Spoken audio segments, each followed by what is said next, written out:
Hey, what is going on, guys? It's DK back at you with another video here to break down the third to last NBA regular season slate of the season. We have this 5-game slate on Thursday, and then we have a big slate Friday, no game Saturday, and a big slate to round it out on Sunday.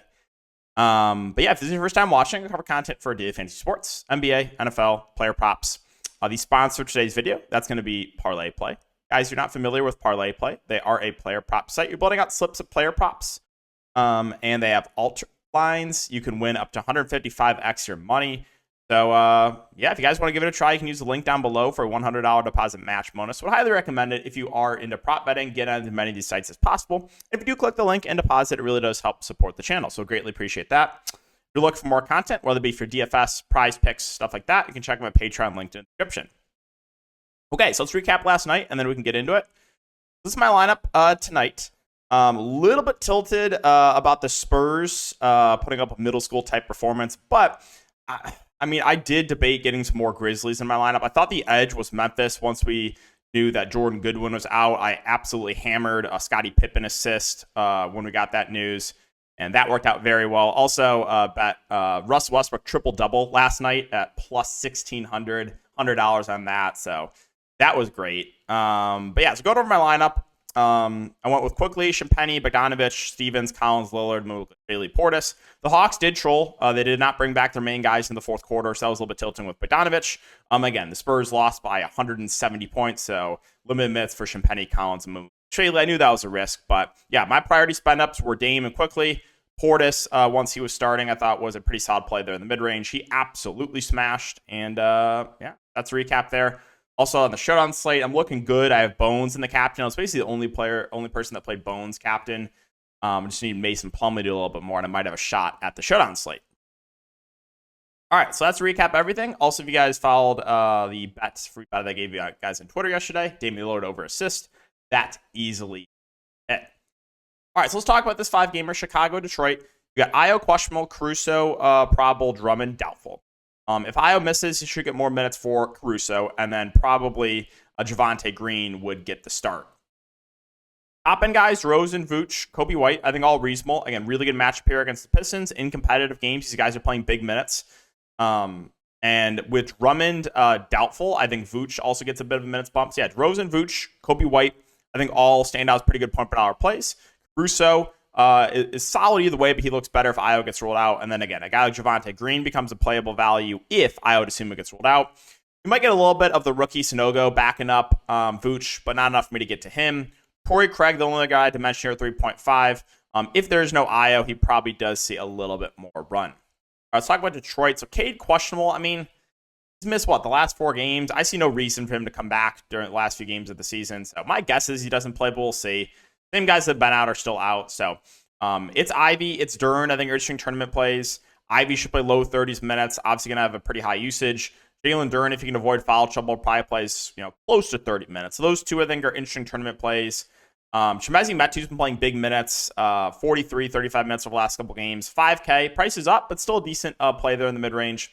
Marcus Sasser's 4.9. He should continue to play, around 30 minutes. Reasonable option. Wiseman will back up Duren. Good point per minute, but again, the price is up. There's probably better value. We saw that one just absolutely nuke performance from Malachi Flynn, and then he's back to being what Malachi Flynn usually is. Tosan and Troy Brown Jr. Fournier had a good game off the bench. I guess he's playable, but I don't really trust his minutes. You want to take a shot at him in large field tournaments. Talk about the Knicks and Celtics. The Knicks, basically fully healthy. And they're most likely to be playing the G League Celtics tomorrow. So there is definitely going to be some blowout rest, I think. The Knicks could definitely blow out the Celtics team. But yeah, the game stays competitive. We know how the rotation's running. Big minutes, the main guys. Brunson, Hart, DiVincenzo, OG. OG's back playing normal minutes, 35, 38 minutes over the last couple games. Obviously, the ceiling is very high in Brunson, and I'd be shocked if any of these main Celtics play. So it's going to be a better matchup there. Hart, DiVincenzo, they should play big minutes. So any of those main Knicks are fine. As far as the centers go, Isaiah Hartenstein, 5'5", should play mid to high 20s minutes if the game stays competitive. I think he is underpriced. Mitchell Robinson right now backing him up, playing basically whatever Robinson or whatever Hartenstein does not play, but definitely prefer Hartenstein to Robinson. And there's no, I'm not getting any value. For Boston, this is where I think this is where we're going to get value, right? So Tatum, the Celtics have absolutely nothing to play. Tatum, Porzingis, Brown, Holiday, Horford, Tillman, all questionable. I just don't think any of them are going to play. There's no reason for them to play. Derek White, the one main guy not in the injury report, I would be careful with him. White worries me because I think, assuming he plays, I could see him seeing limited minutes. The guys I want to get to are these bench guys, especially Pritchard. Pritchard at 5K, if all those guys are out, really like him. We're one of my favorite plays of the slate. Sam Hauser would get a ton of shots. I'd probably be, one of the top options offensively. If Tillman, Cornette, Porzingis, or if Tillman, Horford, and Porzingis are out, my guess is they start Luke Cornette. Cornette, good point per minute. He would be a good value.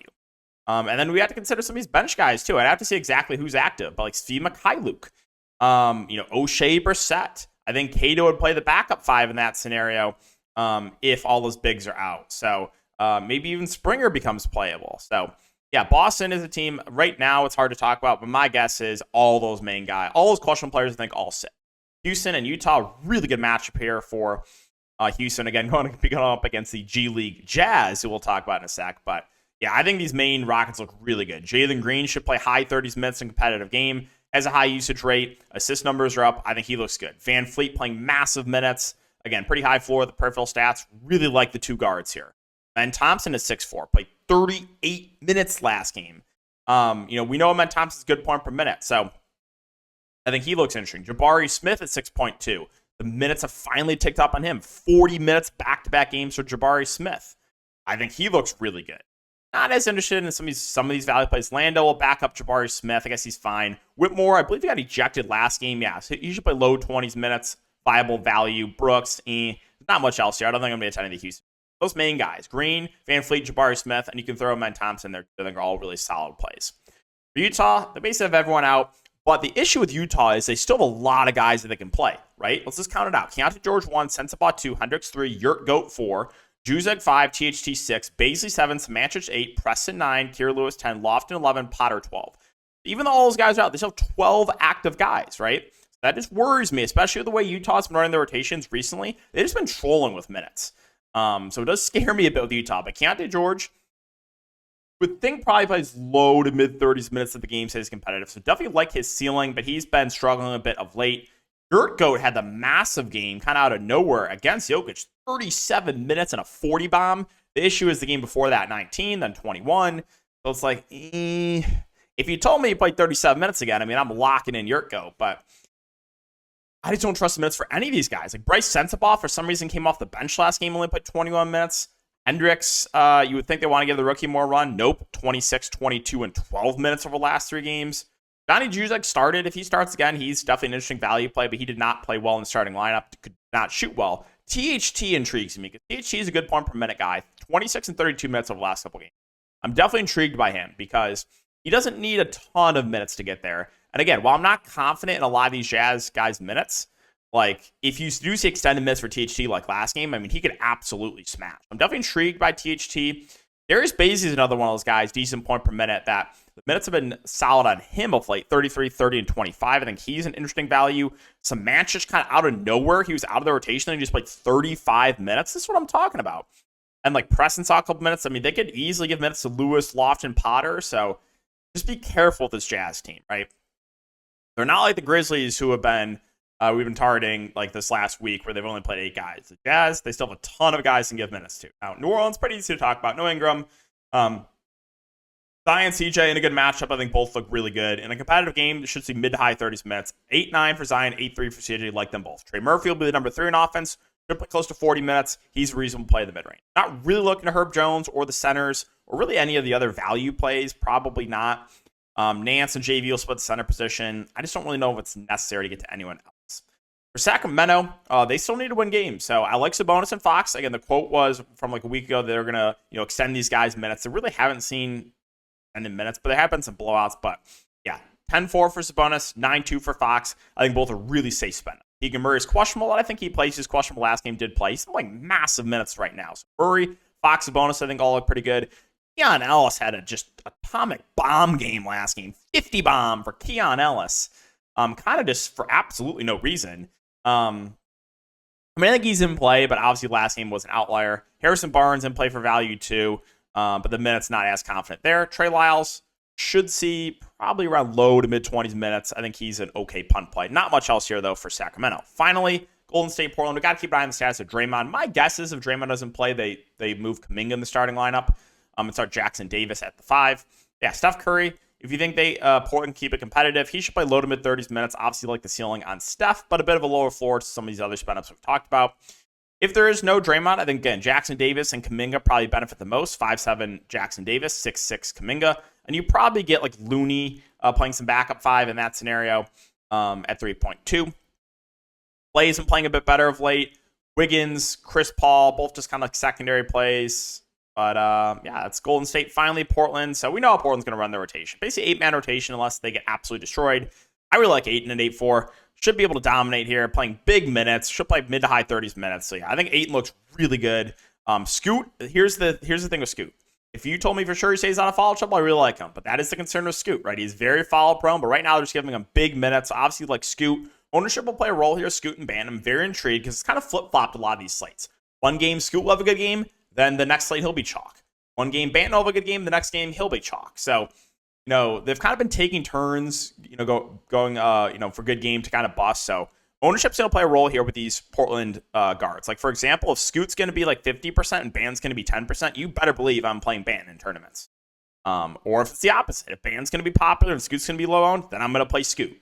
So ownership will play a role if I play one of those guards. And then you got this group of Walker, Murray, Rupert, should play good minutes. Walker did only play 28 minutes last game. He kind of struggled.